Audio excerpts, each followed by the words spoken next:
아까 저희 기자가 말씀드렸듯이요. 민주당은 지금 공석인 헌법재판관의 후보를 추천하는 데에서 상당히 또 속도를 내고 있습니다. 왜 그러냐면 지금 국회 몫의 3명이 부족하기 때문에 그 3명을 빨리 메워야 만약에 탄핵소추가 대통령에 대한 탄핵소추가 이루어질 경우에 헌재 탄핵 심리가 정상적으로 이루어질 수 있고 탄핵 결정도 정상적으로 이루어질 수 있다. 이렇게 보기 때문인 거죠.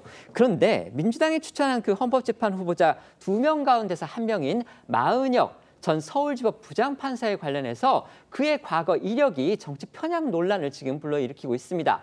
과거에 국회 불법 점거 사건으로 기소됐던 민노당 당직자의 12명에 대한 1심 판결에서 전원 공소기각 결정을 내렸던 게 지금 문제가 되고 있는 건데요. 여권 등에서는 그다음에 또 하나 있습니다. 그 마은혁 부장판사가 지금은 고인이 된 그 민노당의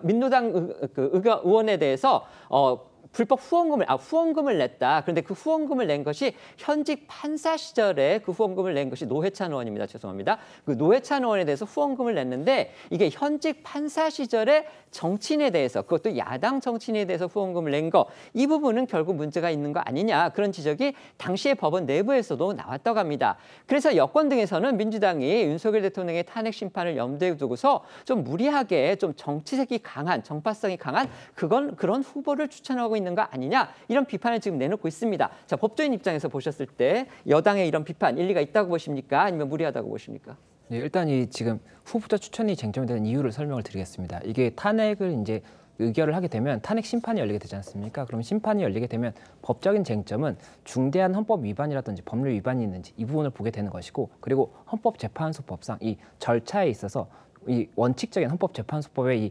규정은 7인 이상의 헌법재판관이 심리를 할 수 있도록 되어 있습니다. 지금 현재 이게 가처분이 인용된 상태여서 6인으로 심리할 수 있다 이런 얘기가 나오는 것인데, 지금 대통령의 탄핵이 굉장히 중요한 이런 사안을 판단함에 있어서 가처분이 인용된 것만으로 판단할 수 있는 것이냐, 이것이 이제 쟁점이 하나 될 수가 있는 것이고, 또 이제 이 찬성에 있어서 6인 이상이 찬성을 하는 경우에 이 가결이 될 수가 있는 것인데, 그 부분 관련해서도 이 6인으로 지금 현재 6인인데 6인이 만장일치가 되지 않는다고 한다면 결국에 이게 통과가 되지 않을 수가 있기 때문에 그것 때문에라도 이 한 번 더 후보를 추천하고자 하는 것이고, 그런데 이런 상황에서 편향성이 있는 후보를 추천했다는 이런 이제 쟁점이 된다라고 한다면 임명 절차에 있어서 이제 또다시 이제 분쟁이 발생할 수밖에 없는 그런 여지가 있지 않나 생각이 되고, 그렇다고 한다면 이 편향성에 대해서 여러 가지 이제 불식시킬 수 있는 방법이 있는지 이런 부분을 좀 검토할 수밖에 없지 않나 생각이 됩니다. 네, 지금 임명 부분에서 문제가 될 수 있다고 말씀해주신 부분은 이제 대통령이 탄핵 소추가 돼서 헌재로 넘어갈 경우에 직무대행을 총리가 맡게 되는 거고, 그 총리가 국회가 추천한 헌법재판관의 임명을 맡게 되는데,